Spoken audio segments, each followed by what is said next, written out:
안녕하세요. 저는 딸 셋, 그리고 아들 하나 키우고 있는 40대 워킹맘입니다. 저를 모르시는 분들은 아이를 넷이나 키우면서 사회생활까지 한다고 하면 모두가 독하다고 하시더라고요. 네, 저 독한 것도 맞아요. 첫 아이를 낳고 저도 집에서 애 키우면서 살림만 했던 경력 단절까지 이겨냈으니까요. 주변을 보면 애들 어느 정도 다 키우고 엄마 손 별로 안 타기 시작하면 남편들이 돈 벌어오라고 밖으로 보내는 남편들 많다는 이야기 들었어요. 그리고 남편이랑 못 살겠지만 경제적으로 힘들어질 것 같아서 다 참고 사는 아내들 이야기도 많이 들었고, 저는 그런 분들에게 할 수 있다는 것을 보여주고 싶어 글을 적기로 마음먹었습니다. 갓 사회에 발을 내디뎠을 때 저는 고작 26살 먹은 사회 초년생이었어요. 지방 전문대 다니기 싫어서 재수도 하고 휴학도 하면서 시간 꽤 까먹었고, 결국 제 그릇이 작았는지 저는 지방 전문대 졸업하고 첫 취업을 중소기업 격리직으로 했습니다.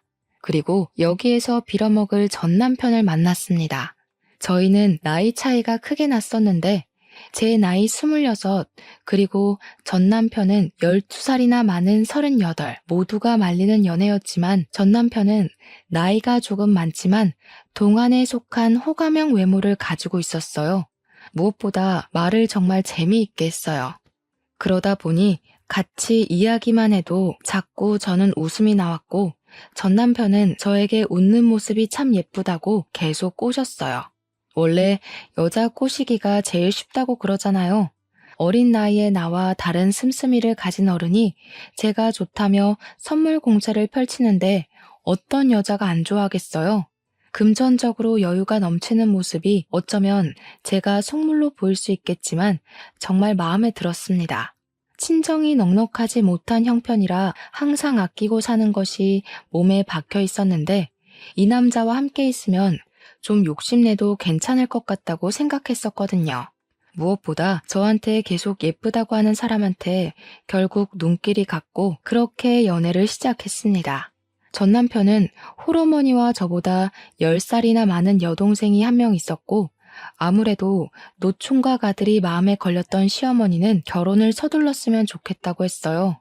딱히 제가 더 어리다고 무시 안 하고 노총각 아들이 12살이나 어린 여자랑 결혼한다니까 처음에는 시어머니도 10살 많은 시누이도 저한테 정말 잘해주셨어요. 어른들이 그러죠. 어려서 아무것도 모를 때 시집가야 한다고. 제가 그 말에 속았습니다. 결국 결혼하기로 했고 연애와 결혼 준비 기간 포함해서 1년 만에 저희는 결혼식까지 속전속결로 끝났어요. 큰 트러블도 없이 앞으로 행복하게 살 수 있을 것 같았어요. 물론 처음에는 그랬습니다.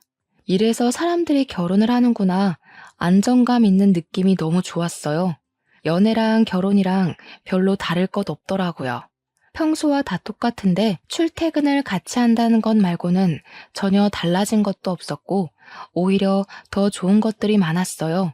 그냥 퇴근길에 맛집에서 맛있는 음식을 먹고 새로 개봉한 영화도 보고 주말이면 근교로 나들이도 가는데 어른들의 간섭과 통금만 없어진 느낌이라서 너무 좋았습니다.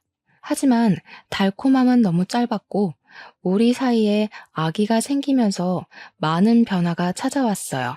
시댁과 친정에서는 남들처럼 굳이 맞벌이 안 해도 남편이 돈 잘 번다는 이유로 아기는 엄마가 키워야 한다고 직접 키우기를 권했고 남편 역시 제가 회사를 그만두고 집에서 살림하기를 원했어요. 어쩔 수 없이 경력 단절하고 남편에게 생활비 받았으면서 집에서 애 키우고 살림만 하기로 했어요. 처음에는 막막하고 답답하지만 나쁘지는 않았어요.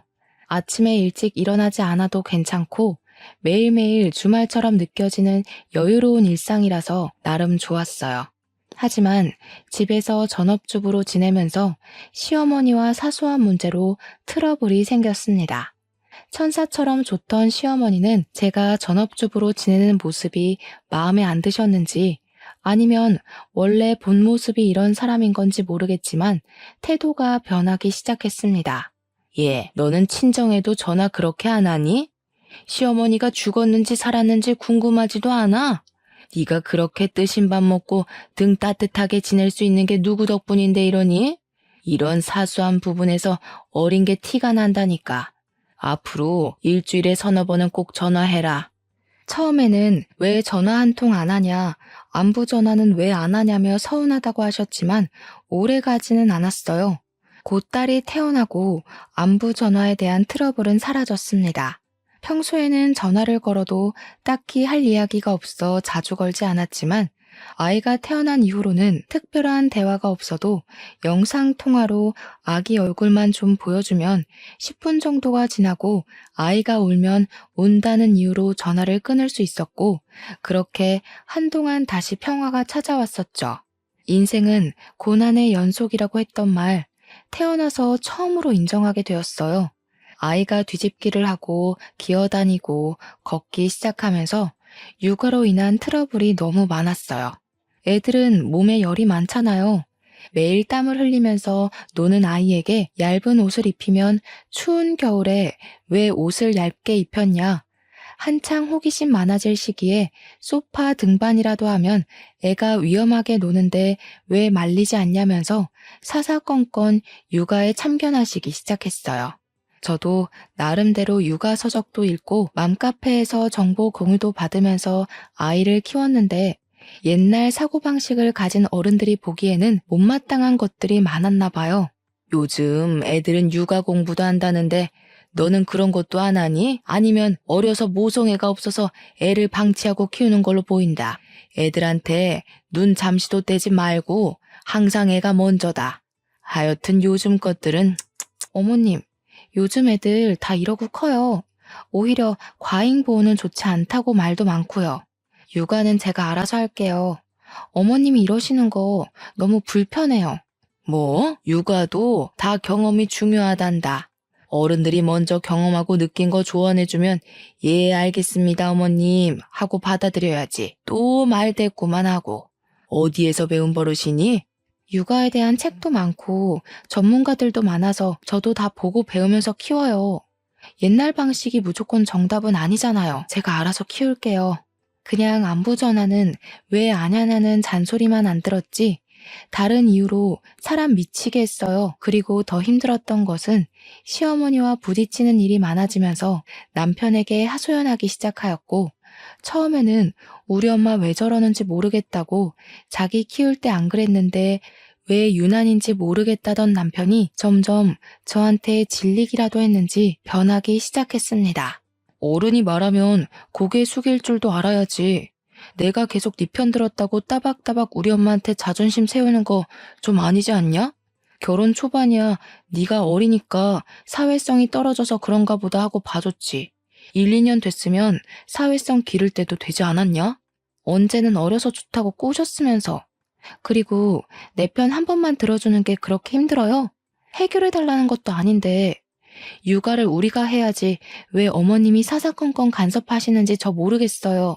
그러니까 자존심 내세워서 우리 엄마랑 싸우지 말고 알겠다, 죄송하다 한마디만 해라. 그게 융통성 있는 거라고. 듣기 좋은 소리도 한두 번 들으면 듣기 싫다는데 내가 언제까지 네 감정 쓰레기통으로 살아야 하냐? 어머님도 힘들게 하는데 당신까지 왜 이래요? 그리고 당신도 살림이나 육아에 전혀 관심 하나도 없고 저 혼자 독박 육아하는 거 불공평한 것 같으니까 앞으로 나눠서 해요. 애를 저 혼자 만든 건 아니잖아요. 집에서 따뜻하게 살림이나 하고 쇼핑만 하고 지내니까 아주 배가 불렀다. 남들은 애 키우면서 밖에서 돈도 벌어다 온다는데 오늘은 또 뭐 샀냐? 쓸데없는 거 샀지? 집에서 내가 주는 돈 받아서 쓰면서 매번 20만 원씩 장 보는 거 개념이 없는 거 아니냐? 애가 아직 사회의 쓴맛을 안 봐서 돈 아까운 줄 모르나? 앞으로 네 경제 개념 기를 겸 영수증 제출하고 꼬박꼬박 보고해라. 굳이 신용카드를 써서 남편 휴대전화에 카드 승인 내역이 날아가는데도 꼭 저한테 가계부 쓰라고 종용하고 용돈으로 산 개인적인 물건이나 장보고 쓴 금액까지 모두 눈앞에서 영수증 보여달라고 명령질까지 했습니다. 마트에서 음식 재료 사는 것도 영수증 하나하나 다 비교하면서 몸에도 안 좋은데 애들 간식이 꼭 필요하냐? 얼마 전에 애들 신발 사지 않았느냐고, 애들은 금방 크는데 신발을 또 사줬냐고 잔소리. 아이가 예쁜 것과 돈은 별개인가 봐요. 그렇게 애가 예뻐서 집에 오면 눈에서 꿀이 뚝뚝 떨어지면서 애 입에 들어가는 거 하나하나 다 참견하고 입는 옷이면 신는 신발까지 다 탐탁지 않아 했어요. 아이가 둘째라서 물려받을 옷이라도 있으면 모르겠지만 첫째인데 왜 이렇게 야박하게 구는 걸까요?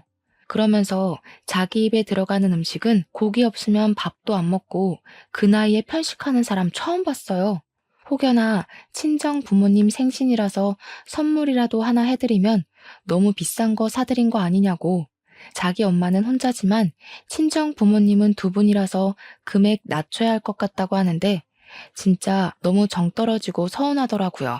그리고 제가 자꾸 어려서 모른다, 너무 어리다고 시댁과 남편은 그랬지만 저는 아무리 어려도 집안일에 소홀했던 적 단언컨대 단 한 번도 없었어요. 어린 나이에도 불구하고 시집 오자마자 유산기가 있었던 임신 초기에도 작은 체구의 임신까지 해서 더 힘들었던 만삭 때도 100일도 지나지 않은 갓난아기를 키울 때도 집안 제사나 어버이날, 시어머니 생신 등 단 한 번도 거른 적 없었어요. 심지어 명절이나 제사 때는 애 등에 업고 장보고 음식하고 바닥에 앉아보지도 못하고 친척 어르신들 접대까지 다 했어요. 그렇게 일만 하다가 새벽에 겨우 서너 시간 쪽잠 자면서 새벽부터 또 일어나 차례상 차리고 친척 어르신들 식사 차려도 싫은 소리 한 번 하지 않았거든요. 시어머니는 옛날 사람이라 밖에서 사 먹는 음식 몸에 별로 좋은 거 없다고 외식을 싫어하셨는데 1년에 한 번 있는 생신 때도 매년 집에서 잔치처럼 한상 차림을 해드렸어요. 손이 많이 가는 갈비찜, 잡채, 그리고 식혜까지 전부 다 만들어도 고맙다는 말 한 번도 없이 매년 당연하다는 듯이 저한테 원하셨습니다. 그러다가 제가 마음이 힘들었는지 첫째 낳고는 모든 것이 다 괜찮았었는데 둘째가 생기고 출산 후에는 갑자기 산후 우울증이 와서 몸도 마음도 힘들었던 시기가 있었어요. 갓난아기와 이제 3살 먹은 아이까지 둘을 데리고 명절 지내려고 했더니 감당이 안 될 것 같다는 생각이 들어 처음으로 시어머니께 힘든 내색을 보였었습니다. 어머님, 애를 둘이나 데리고 제사 준비하려니까 너무 힘들어서 그러는데 올해만이라도 제사나 명절 음식은 업체에서 시켜서 할 수 있을까요? 요즘 정말 괜찮은 업체들 많대요. 옛날에는 애 5 낳고도 잘만 했다. 하여튼 요즘 어린 것들은 잔머리만 굴리지. 제사나 명절 음식은 정성이 중요한데 그저 돈 벌려고 하는 사람들이 음식에 정성을 쏟겠니? 매일 집에서 뒹굴뒹굴 우리 아들이 뼈 빠지게 벌어온 돈 쓰기만 하면서 뭐가 힘들다고. 그러면 올해만 음식 준비에 빠져도 괜찮을까요? 둘째 낳은 이후에 너무 몸이 안 좋아서 예전처럼 애까지 돌보면서 음식 준비, 친척 어르신들 대접까지는 조금 힘들 것 같아서요. 죄송해요. 이제 애 둘 낳으니까 세상이 다 네 것 같니? 태훈이가 너 싸고 도니까 네 마음대로 다 될 것 같아? 여우 같은 년, 남자를 어떻게 구워 삶았길래 태훈이가 꼼짝을 못해? 음식 이야기는 못 들은 걸로 하마. 제가 정말 어려서 몰랐던 걸까요? 제 주변 친구들은 요즘 독박 육아나 시집살이는 이혼 사유라던데 산후 우울증은 정말 마음에서 오는 병이 맞는 것 같아요. 시어머니와의 관계가 틀어지니까 점점 더 극심한 스트레스에 불면증도 찾아오고 몸도 아프기 시작했어요. 이렇게 참다가는 정말 큰 병이라도 걸릴 것 같아서 고민 끝에 너무 힘들어서 남편에게 한 번 더 부탁했지만 남편의 입장도 시어머니와 비슷했어요. 여보, 둘째 낳고 몸이 너무 안 좋아서 그러는데 이번 제사 음식은 사서 지내자고 당신이 어머님께 말씀 한번 드릴 수 있어요? 뭐? 내가 너 용돈이랑 생활비를 왜 주는데 집에서 살림만 하는 애가 왜 그 살림조차 하기 싫어하냐? 내가 남들처럼 나가서 돈 벌어오라고 했냐? 돈 많은 처가를 바랬냐? 그냥 애 키우고 살림만 하라니까 그게 싫어? 제가 뭐 이유도 없이 살림하기 싫다고 했나요? 산후 우울증 대부분의 여자가 겪는다고 그러잖아요. 가끔 뉴스에서 산모가 아이와 함께 극단적인 선택까지 했다는 기사를 봤었는데요. 예전에는 저런 선택을 한 아기 엄마는 모성애가 그리도 없을까 하고 생각했었는데 막상 상황이 이렇게 될수록 제가 뉴스에 나오던 그런 엄마가 될 수 있을 것만 같았어요. 결국 남편과 시어머니의 성화에 이기지 못한 저는 갓난아이는 등에 업고 3살 아이는 달래면서 시아버지 제사 준비하게 되었고 시어머니와 시누이는 손가락 하나 까딱하지 않았어요. 애 우는데 보고만 있으면 애가 울음 그치겠어? 좀 달래. 하나밖에 없는 시아버지 제사상 차리기도 싫다고 시위하는 거야 뭐야? 똑바로 좀 하자. 아가씨한테도 하나밖에 없는 아버지 아니에요? 아니면 애들이라도 좀 봐주세요. 애들 보기 싫으시면 음식이라도 도와주시던가요. 저도 몸이 여러 개가 아니잖아요. 혼자서 애도 보랴 음식도 하려고 하니까 진짜 너무 힘들어요. 얘 좀 봐라. 저기요. 눈 똑바로 뜨고 말대꾸하네? 내가 처음부터 너 너무 예뻐해서 만만해? 시집 와서 돈도 안 벌고 남편이 주는 돈으로 호화롭게 지내니까 눈에 보이는 게 없니? 전 타는 냄새 나잖아. 부엌에서 정신을 왜 놓고 있어? 그리고 우리 애들 먹게 과일 좀 깎고. 처음부터 시누이가 저한테 이러지는 않았어요. 시누이가 저보다 10살이 많았지만 그래도 새언니라고 부르면서 저한테 잘해주던 사람이었는데 남편과 시어머니의 행동이 나를 하대하면 하대할수록 시누이도 똑같이 변했어요.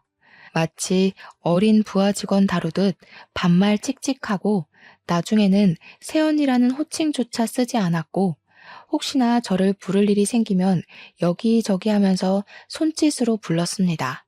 집안 어른들 다 모인 날이면 부엌대기 다루듯이 이거 해라 저거 해라 사람을 괴롭혔어요. 지금 생각하면 너무 한심하기 짝이 없는 이야기들인데 왜 이걸 미련하게 다 참고 살았냐고 지금은 모두 욕하지만 당시에는 아무래도 친정이 부유한 것도 아니고 그렇다고 제가 좋은 대학을 나와서 학벌이나 경력이 대단한 것도 아니었죠. 이혼하면 당장 먹고 살 걱정이 먼저였고 이런 이유로 어린 2딸 양육권도 빼앗길 것 같은 생각이 들었어요. 크게 집안 행사만 아니면 시댁에서 가정부 취급받을 일도 없었고 남편이랑 살면 경제적으로 어렵지는 않으니까 1년의 날짜로 따지면 한 달도 안 되는 시간 때문에 이혼하고 싶지는 않았던 것 같아요. 그리고 이혼하면 흔히들 말하는 실패한 인생이 될 것만 같아서 그냥 참고 살기로 했어요. 그래도 가정에 충실하던 남편이 어느 순간부터 집에 오는 시간도 평소와 다르게 늦어지기 시작했었어요. 원래 출장을 자주 가지 않았었는데 갑자기 타지며 해외로 출장이 생겼고 평소에도 야근이 잦아지기 시작하면서 살림에는 관심이 없어도 고슴도치 자식 사랑 저리 가라고 애들은 엄청나게 예뻐하고 적어도 육아는 같이 했었던 남편이 얼마나 바쁜지 육아마저 점점 저 혼자서 하게 되었어요. 그렇게 독박 육아와 살림으로 한 달이라는 시간이 어떻게 지났는지 모를 시점에 오래간만에 같이 회사 다니던 과장님이 대뜸 몸은 좀 괜찮냐며 안부 목적 연락했다며 말을 걸어왔어요.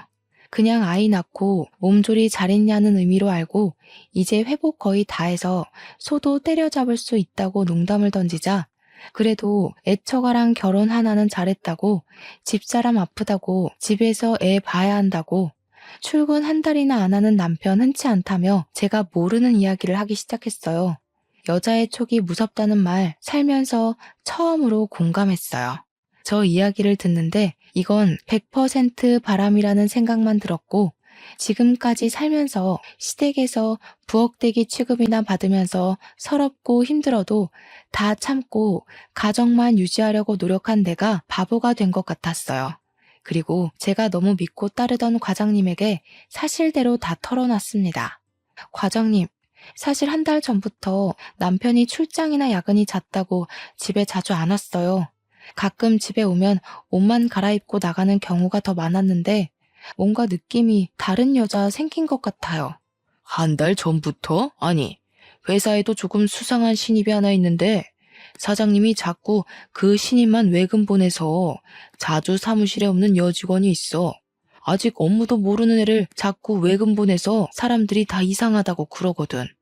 혹시 이름이나 사진 좀 볼 수 있을까요? 이력서에 있던 증명사진이라도 괜찮아요. 과장님, 부탁드릴게요.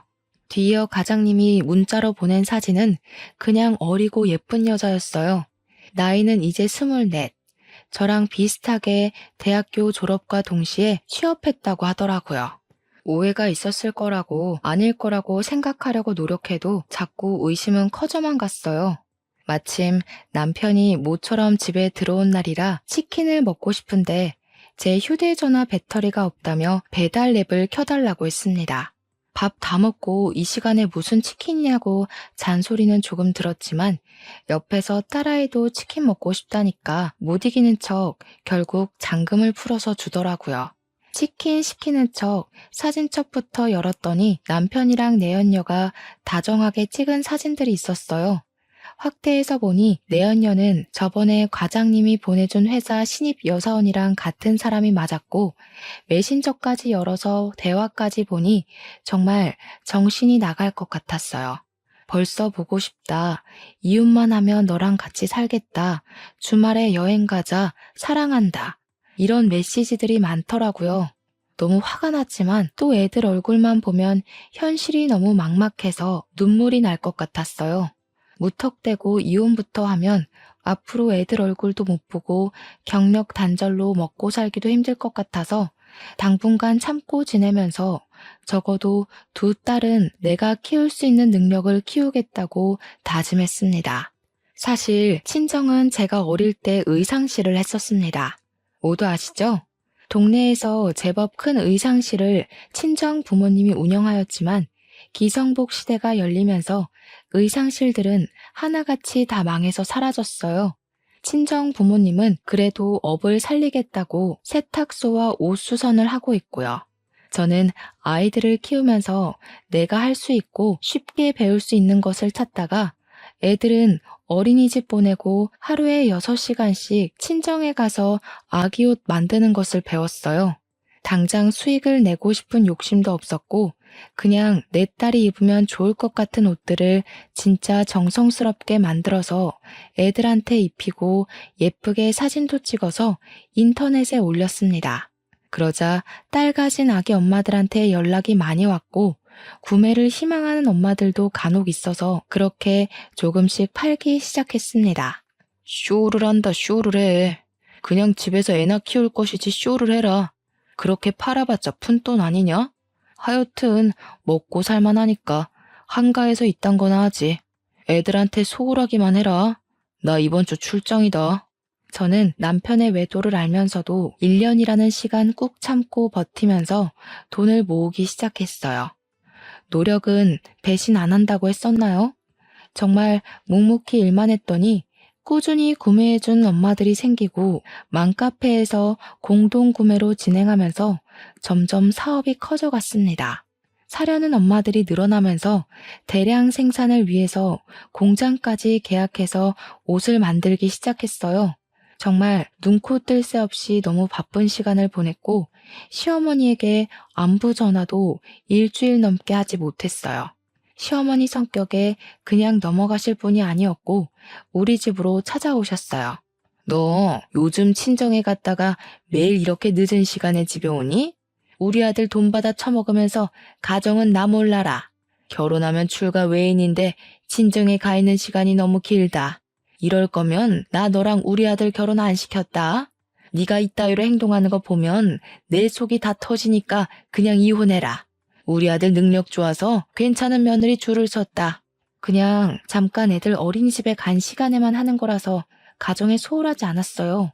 그리고 잘 지내고 있는데 갑자기 이혼하라는 거 좀 듣기 거북하네요, 어머님. 저 되바라진 년이 입만 살아서 가정에 소홀하지 않다는 애가 시애미가 죽었는지 궁금하지도 않아? 꼭 이렇게 찾아오게 만들고 사업은 아무나 하는 줄 아는 게냐?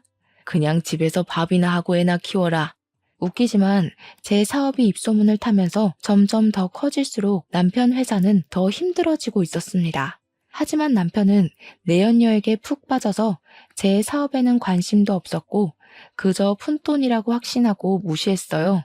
그러다가 남편 회사가 어느 순간부터 일이 꼬이기 시작했고 주변 지인들에게 돈을 빌리기 시작했어요. 여자한테 빠져서 회사 일에 관심이 없으니 당연히 점점 더 회사는 어렵고 빚 갚을 날짜는 다가오는데 돈은 안 들어오고 빚을 빚으로 돌려막기 하면서 몇 개월 버티더니 결국 빚을 갚지 못해 부도가 났습니다. 회사랑 가지고 있던 땅을 전부 처분해도 3억이나 부족했고 결국 집을 팔아야 빚을 다 갚을 수 있었어요.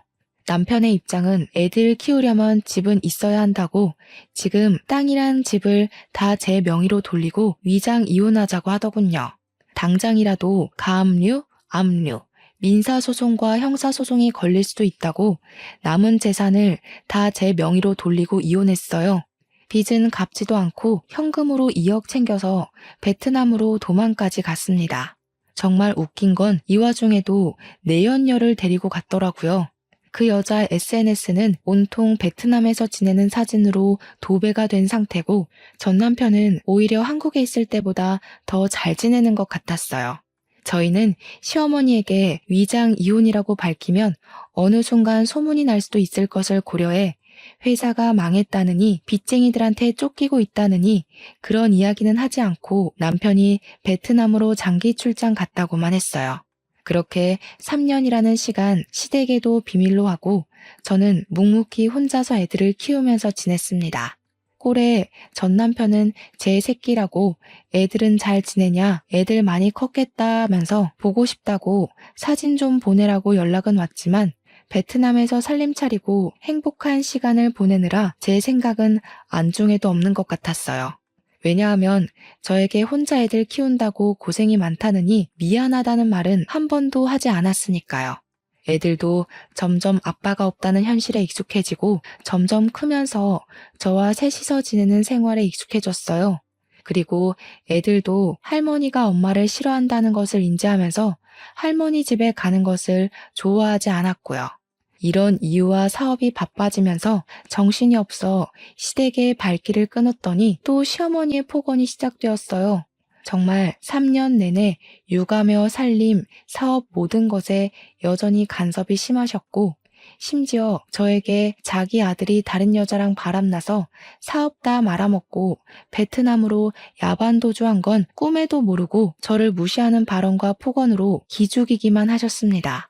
가끔 정도가 지나친 날에는 시어머니에게 있는 그대로 털어내고 인연 끊고 싶었던 날도 많았어요. 사람들은 가끔 이해가 안 간다면서 시어머니에게 왜 비밀로 했냐고 하는데 시어머니 나이도 많으시고 그냥 며느리로서 마지막으로 해드릴 수 있는 배려라고 생각해서 그랬어요. 그렇게 예뻐하던 아들이 하루아침에 빚쟁이가 되어서 이혼하고 해외로 도피했다고 하면 큰 충격에 어떻게 되실 수도 있을 것 같았거든요. 네가 너무 뻣뻣하게 굴어서 우리 아들이 장기 출장 간 거 아니니? 살면서 한 번도 이렇게 길게 출장 나간 적이 없던 애다. 여자가 드세면 남자가 집 밖으로 겉도는 거다. 이게 다 매력이 없는 네 탓이다. 어머님, 요즘 그런 마인드로 사람들이랑 이야기 나누시면 욕 드세요. 그리고 태훈 씨는 사업자 출장 나갔는데 이게 왜 저랑 상관이 있는 걸까요? 좀 기분 나쁘네요. 이게 두고 보자 하니까 이제 잘 보일 남편이 옆에 없다고 말 대꾸 하는 게냐? 너 그러다가 태훈이가 베트남에서 베트남 여자라도 만나서 돌아오면 그때도 이렇게 큰 소리 칠 수 있겠니? 나는 정이고 애들이고 뭐 없다. 그냥 내 아들이 선택한 여자 고를 거니까. 네, 나중에 꼭 그 말 지키셨으면 좋겠어요. 저도 차라리 태훈 씨가 베트남 여자 만났으면 좋겠네요. 그리고 3년 동안 코빼기도 안 보이는 남편이면 사실상 이혼한 거랑 다를 거 없다고 생각해요. 그러니까 어머님도 저한테 이러실 권리 없으세요. 저 아범한테 생활비도 안 받고 제 돈으로 애들 키우고 있으니까. 너 그 사업 누구 덕에 잘 된 것 같냐? 다 태훈이가 벌이가 좋아서 네가 조급함 없게 한 거 아니냐? 그리고 돈 좀 번다고 유세 떠는 거 아니다. 우리 아들은 더 잘 벌어도 너한테 돈으로 유세 안 떨었잖냐. 사람이 가진 것 좀 더 있다고 유세 떨면 복 나간다. 참 뻔뻔하고 제 상식선에서는 대화가 통하지 않아서 저는 한 귀로 듣고 한 귀로 흘리면서 지냈습니다. 그러다가 주말이고 사업이 바빠서 애들이랑 시간을 많이 보내지 못한 것 같아 키즈 카페에 갔어요. 애들끼리 놀고 저는 무료하게 앉아서 멍 때리는데 제가 사업차 계약한 공장 사장님이 혼자 계시길래 가서 간단하게 인사라도 하고 가려고 다가갔습니다. 어머, 안녕하세요. 주말이라고 애들이랑 나오셨나 보다. 되게 다정한 아빠네요. 그런데 혼자 오셨어요? 보통 이런 키즈 카페는 아빠랑 애들끼리는 잘 안 오는데 주변 테이블만 봐도 다 엄마들만 있잖아요. 정말 대단하세요. 아, 안녕하세요. 애 엄마가 없어서 제가 같이 왔네요. 뭐 요즘 이혼이 흠은 아니니까. 거래처 사장님들은 대부분 다 제가 이혼한 이유 아시던데 남한테 별로 관심이 없으시죠? 와이프는 애 태어나고 얼마 안 지나서 저랑 동업하던 친구랑 바람나서 어린 딸도 버리고 도망갔어요. 제가 실수했네요. 남자 혼자서 딸 키우려면 진짜 힘드시겠어요. 한창 엄마 손이 많이 필요한데. 제가 실수로 비밀 하나 들었으니까, 저도 제 비밀 하나 말씀드릴게요. 저도 이혼했어요. 3년 지났나? 남편이 하던 사업 다 말아먹고 위장 이혼하자고 해서 했더니 베트남으로 내연녀랑 도망가더라고요. 그래서 저도 애들 혼자서 키워요. 딸만 둘이거든요. 그렇게 힘든 시간 보내면서 사업까지 하시고 정말 대단하신데요? 저는 애가 하나라서 둘이 여행을 가도 항상 서먹하더라고요. 혹시 다음에 시간 맞으면 애들 데리고 근교라도 좋으니까 주말에 나들이도 다니고 봄에는 소풍이라도 같이 다니실래요? 어휴, 저는 좋죠. 원래 애들은 애들끼리 있으면 자기들끼리 논다고 정신 하나도 없잖아요. 당장 다음 주말에 식물원 같이 가실래요? 저희 애들이 거기 새 먹이 주는 이벤트가 있다고 가고 싶대서 가기로 했거든요. 그렇게 주말마다 애들 데리고 만나서 좋은 곳도 가고 캠핑도 다니고 바빠서 여행이나 나들이를 갈 수 없으면 저녁이나 점심에 꼭 같이 만나서 외식이라도 했습니다. 공장 사장님은 만나면 만날수록 정말 괜찮은 사람이었고 제 딸들에게도 아빠의 빈자리가 느껴지지 않을 정도로 잘해줬어요. 전 남편이 베트남으로 떠나고 아빠를 엄청나게 찾던 아이들이 점점 아빠를 찾지 않았고, 심지어 나중에는 애들도 아저씨가 아빠면 좋겠다고 하는데 마음이 참 좋지는 않았어요. 애들이 지난 3년간 저한테 티는 내지 않았지만 아빠가 아주 필요했던 것 같아서요. 그리고 저는 애초에 처음부터 전 남편을 기다릴 생각도 없었습니다. 저 혼자 애들 키우면서 경제적으로 힘들지 않게 살기 위해서 옷 사업을 시작한 거라 말이 위장 이혼이지만 그저 저에게는 이혼이었어요. 명의 이전한 땅과 집은 위자료 그 이상도 그 이하도 아니라고 생각하고요. 제가 이기적인 거 아니잖아요. 집이랑 땅이라니까 되게 거액을 챙긴 것 같지만 돈으로 따지면 고작 3억입니다. 두 아이를 아빠도 없이 혼자 키우기 위해서 3억도 받으면 안 되나요? 공장 사장님과 비록 애들 때문에 만났었지만 많은 이야기를 하면서 많이 가까워졌고 다정한 모습과 아이들에게 해주는 모습에 반해 좋은 감정으로 만나는 사이로 발전까지 했습니다. 첫째 딸이 7살이 되던 해에 갑자기 애들 초등학교 입학 전에 살림 합치자는 이야기가 나와서 결혼식은 따로 올리지 않았지만 양가 식구들 모시고 간단하게 식사하면서 재혼하게 되었어요. 재혼한 이후로 애들은 친아빠를 찾지 않았고 저도 딱히 애들이랑 전 남편이랑 통화를 시켜주지 않았습니다. 애들은 어느새 자라서 초등학교 입학도 했고 딸만 셋이던 우리는 아들도 하나 생겼어요. 제가 살면서 생각한 가장 이상적인 가정 모습으로 행복하게 지내고 있었는데 갑자기 전 남편이 대뜸 지금 한국에 왔다면서 애들이랑 같이 밥이라도 먹자고 전화가 왔습니다. 계속된 거절에도 전 남편은 포기를 하지 않아 결국 그 식사 자리에는 저 혼자 나갔어요. 이제 애들 갓난아기 아니야. 초등학생이고 요즘 초등학생들 학교며 학원까지 평일에 바빠. 주말 아니면 밥 같이 먹기 힘들어. 그리고 애들이 한창 아빠 찾을 때는 옆에 없다가 이제 안 찾고 잘 지내는데 왜 갑자기 나타나서 이래? 연락 안 했으면 좋겠다 이제. 우리 사정이 다 있었잖아. 그리고 땅도 좀 팔아서 1억만 구해줘. 생활비가 다 떨어져서 잠깐 한국에 왔고 너 귀찮게 할 생각 없어. 돈만 챙겨서 바로 한국 다시 뜰 거야. 1억? 나는 뭐 땅 파서 애들 키워? 5년 만에 나타나서 한다는 소리가 1억 달라는 소리야? 나한테 돈 맡겨놨어? 그리고 내가 이 자리에 나온 이유는 이제 진짜 우리한테 연락 안 했으면 해서 나온 거야. 나랑 애들이랑 지금 잘 지내고 있으니까 다시는 연락하지 마. 그렇게 거절하고 집으로 돌아왔는데 제 뒤에라도 밟은 모양인지 전 남편은 그날 저녁 우리 집에 찾아왔어요. 제가 새 살림 차린 거 보고 전 남편은 소리 지르고 저희 남편한테 주먹질까지 했습니다. 당장 경찰 부르겠다고 저도 소리 지르니까 그제야 멈추더라고요. 경찰이라는 단어에 전 남편은 바로 행동을 멈췄어요. 아무래도 경찰에 잡히면 일이 복잡하게 변하니까 그렇겠죠? 한국에 있는 거 들키면 채권자들이 우르르 자기 찾아서 올 것 같으니까 무섭긴 한 것 같더라고요. 남편은 진정부터 하라며 전 남편에게 들어와서 따뜻한 차라도 한잔 하라며 들어오라고 했습니다. 너 이거 바람인 거 아니야? 우리 이혼한 거 아니고 위장 이혼이야. 정신 나간 년아. 너 이러라고 내가 땅이랑 집 명의 네 이름으로 바꾼 줄 알아? 이럴 거면 다시 내놔라. 그 돈으로 다른 새끼랑 살림 차리라고 준 거 아니라고. 기껏 애들 키우라고 했더니 다른 놈이랑 바람을 피워? 정신 차려. 먼저 다른 여자한테 눈 돌아서 나한테 이혼하자고 했던 거 당신이야. 내가 이혼 안 한다고 그럴 것 같으니까 위장 이혼하자고 꼬신 거 아니야? 내가 틀렸어? 그리고 바람 피우는 거 내가 모를 줄 알았나? 베트남에서 다른 여자랑 살림 차려서 연락 한 번 안 했던 사람이 누군데? 야, 너 이제 뒷조사까지 하냐? 내가 그래서 너한테 무슨 피해를 줬는데 내가 너처럼 살림을 차렸냐? 이거 법 무서운 줄 모르고 자꾸 까부네? 이런 식으로 남자 등쳐먹고 살면 좋냐? 좋은 말 할 때 땅이랑 아파트 내놔라. 소송 걸기 전에. 소송 걸어? 하나도 안 무서워. 이미 우리는 이혼했고 땅이랑 아파트는 양육비 겸 위자료로 받았는데 법이 이걸 어쩌겠어? 소송 걸고 싶으면 걸고 다시는 찾아오지 말고 연락도 하지 마.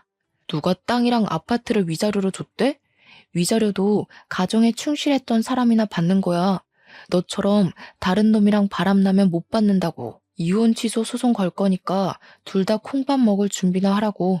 화가 머리끝까지 난 전 남편은 그렇게 나가고 정말 얼마 지나지 않아 이혼 취소와 더불어 집, 땅 명의에 관한 고소장이 날아왔지만 남편의 친한 친구가 대형 로펌 변호사라서 도움을 받았어요. 변호사를 통해 집이랑 땅은 채권자들을 피해 해외로 도피한 전 남편이 양육비를 줄 수 없을 것 같다며 양육비와 위자료 목적으로 이혼 당시 전 남편이 저에게 준 거라고 전달했어요. 그리고 이혼 사유에 대해서는 남편의 외도라고 했죠. 당시 전 남편의 휴대전화에서 수집한 내연녀와 찍었던 사진, 메신저 대화 내용들을 다 제출하여 법원에서도 이미 법적으로 우리는 남이고 다시 전 남편이 재산을 되찾아올 수 있는 방법이 없다고 판결났습니다. 판결과 동시에 전 남편은 자기가 가정에 소홀했던 것도 인정한다며 뻔뻔하게 애들 데리고 가겠다는 소리는 안 하겠다고 땅이라도 절반 달라고 싹싹 빌었지만 저는 무조건 안 된다고 했어요. 그리고 저는 왜 갑자기 땅을 찾겠다고 찾아오고 소송까지 걸었을까 의문점이 생겼는데 알아보니까 우리가 이혼하던 당시에 1억도 안 하던 땅이 갑자기 GTX 노선과 신도시 사업으로 땅값이 6억으로 뛰었더라고요. 참 씁쓸했어요.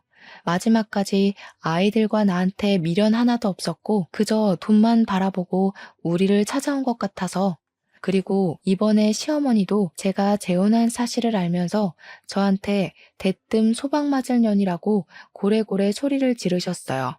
남자 등쳐먹은 년부터 시작해서 장기 출장 간 남편 두고 바람난 년이라고 길에서 머리채 잡고 난리가 났었어요. 너 내 아들이 얼마나 잘했는데 감히 장기 출장 간 사이에 딴 놈이랑 바람이나? 네가 그러고도 사람이냐? 소방 맞을 년아. 내 아들 돈은 다 다시 돌려줘야지. 이거 놓으세요. 어머님 잘난 아들이 바람 피운 거지 저는 바람 아니에요. 이혼하고 어머님 비위 지금까지 맞춰드렸는데 이제 저 어머님 며느리 아니니까 그렇게 굴지 마세요. 그리고 법원에서도 어머님 아들이 바람 피웠다고 다 인정했으니까 이렇게 찾아오지 마세요. 증거 있어? 네가 뭔데 우리 아들 모함이니? 이런 식으로 내 아들 돈 빼돌렸지. 결혼하고 지금까지 그 성깔 드러내고 살 수 없어서 답답하게 어떻게 살았니? 건방진년. 어머님이 그러셨죠. 베트남에서 베트남 여자라도 만나서 오면 어쩔 거냐고. 처음부터 한국에서 바람났고 그 여자랑 베트남에서 살림 차렸어요. 어머님도 그러셨잖아요. 어머님 아들이 좋다는 여자 허락하겠다고. 이미 답 나온 거 아닌가요? 다시는 연락하지 마세요. 뭐? 태훈이한테도 연락하지 말라고 하고 찾아오지 말라고 했다며? 자식과 부모 사이의 연을 네가 뭔데 마음대로 끊어? 애들 아빠는 그래도 태훈이다. 애들은 우리가 키우마. 지금 태훈 씨 채무자 신세라서 빚쟁이들한테 쫓기는데 무슨 애들을 키워요? 제가 다달이 양육비 달라고 안 하는 걸 감사하게 여기고 제발 귀찮게 하지 마세요. 아시겠어요? 이미 양육권도 법적으로 제가 가졌으니까요. 이렇게 시어머니의 그늘에서도 벗어날 수 있게 되었고 그동안 마음에 쌓였던 서러움들이 씻겨 내려갔어요. 이후로도 제발 아파트라도 달라고 연락은 왔지만 저는 줄 이유가 없는 것 같다고 딱 끊어냈고 전 남편은 수중에 있던 돈이 다 떨어지자 내연녀는 빚쟁이랑 살기 싫다면서 도망갔다고 들었어요. 집도 구할 수 없고 채무자 신세라서 취업도 어려우니 결국 시어머니 집에서 전 남편은 생활하고 있고 시어머니는 그렇게 자기 아들 능력 좋다고 저 무시하시더니 나이 80에 나이 많은 아들 뒷바라지하면서 살고 있다고 하더라고요. 저처럼 경력 단절로 집에서 남편이 주는 용돈으로 눈치 보면서 사시는 주부가 있다면 꼭 제 사연으로 용기 얻으셔서 제가 잘할 수 있는 일을 찾으셨으면 좋겠습니다. 그리고 혹시나 어린 나이에 결혼하거나 나이 차이가 크게 나는 남자와 결혼하려는 여성분이나 그런 딸을 가진 엄마라면 꼭 말려주세요. 저는 도시락 싸서 정말 쫓아다니면서 말리고 싶어요. 마지막으로 저는 살면서 정말 많은 사람을 만나야 사람 보는 눈이 길러진다는 거 믿게 되었어요. 비록 한 번의 실패는 있었지만 덕분에 지금은 정말 좋은 사람과 제가 생각하던 이상적인 가정을 이루고 행복하게 지내고 있습니다. 여러분들도 늘 행복하시고 길었던 제 사연 들어주셔서 정말로 감사합니다.